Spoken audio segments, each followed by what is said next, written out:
Hi boys and girls, it's story time again, and I hope you're having a good Holy Week so far.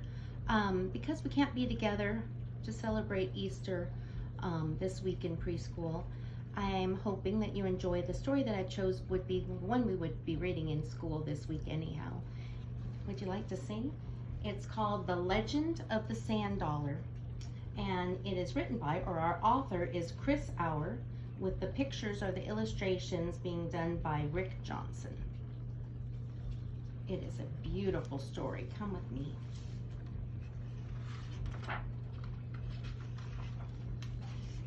The Legend of the Sand Dollar. Why can't Mom and Dad take us to the beach? Carrie sniffled. That means she was a little sad. It's only 2 days, whispered Margaret. And besides, they'll come get us on Easter morning.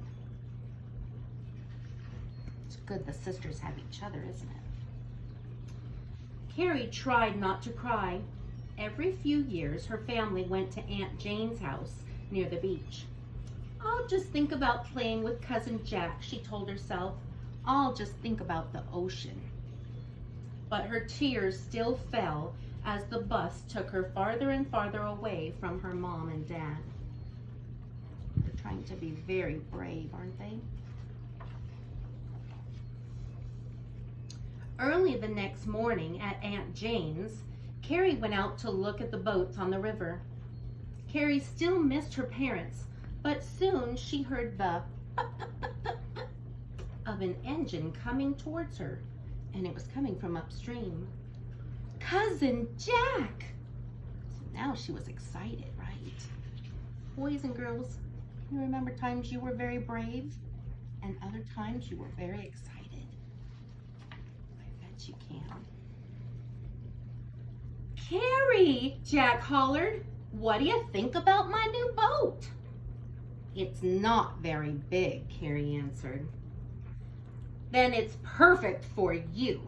He took her hand as she climbed on board. Oh, doesn't that look fun? The river opened to the wide bay. Hang on, Jack yelled. Suddenly the ocean lay before them. As broad as the sky, a small island appeared off in the distance. Oh, beautiful. I can just imagine myself right there. Waves lapped against the shore as Jack beached the boat. What's this? Carrie called, holding up a round object in her hand. Well, that's a sand dollar, Jack answered. Boys and girls, do you guys know what a sand dollar is? Have you seen one of those? Oh, you're in for a treat. We're going to learn a bit about them. A sand dollar, Carrie cried. This isn't money. Right, said Jack. It's a starfish that used to live in the ocean. How do they get there? Carrie asked. When the tide goes out, it leaves sand dollars behind, Jack said. He's a very good teacher. Why are they called dollars? She asked. Real dollars used to be round, said Jack, and they were made of silver. But sand dollars have value too. Then I guess we're rich, Carrie answered. In a way, he said, the sand dollar tells a story, the greatest story of all. Oh, this is getting good. So we're going to be looking right here at the sand dollar. Here, first, right here. Can you see the Easter lily on this side? So an Easter lily is the white flower that you see around this time of year. So it's like right here in the center. It's like a trumpet saying Jesus is alive. Now look in the middle of the lily.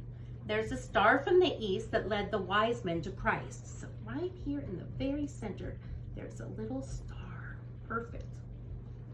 We remember Jesus' birth on this side too. See the Christmas flower? Both sides of the sand dollar tell the Easter story. So when you flip it over, and then on this side, See the 4 nail holes and the 5th hole made by a spear? This reminds us that Jesus died for us all. So the holes are in the center and then that spear hole right in the center. Just like the Easter story, right? Jesus was really thinking. Now hold out your hand, said Jack, and watch very carefully. He broke open one of the sand dollars and 5 white shapes fluttered on down. See the doves? You know, doves, like the white birds. I think we've talked about those before, but look at, they actually do look like they could be little tiny baby birds, right? This is for new life, the promise of Easter. As Jesus lives again, so can we. And those doves remind us to spread the promise, his promise, and this hope to all people.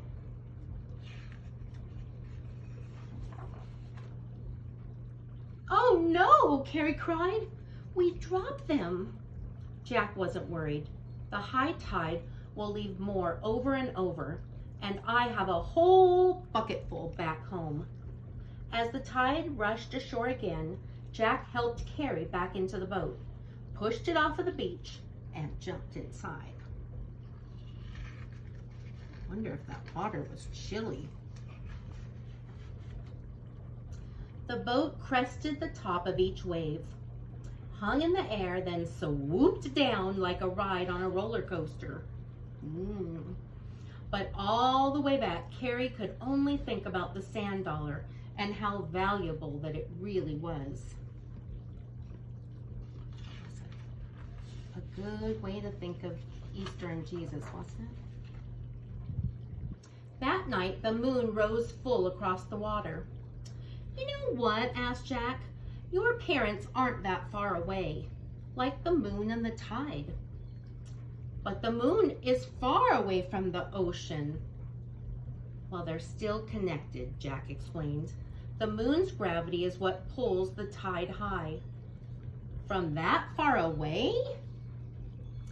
That's how the tide works. Just like how God can remind us that he is close too, whispered Carrie, thinking of the sand dollar. She was really, really understanding. There is that beautiful moon. The next morning, Carrie put a sand dollar into her sister's hand. Happy Easter, Margaret, she said. Thanks, Carrie. Carrie smiled and asked, do you see the Easter lily? An Easter lily? Yeah, and inside there are little doves. I'll tell you the whole story. As they waited for their parents, Carrie shared the good news with her sister. And soon, Margaret smiled too.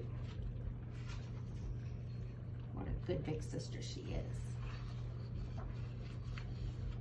The end, my friend.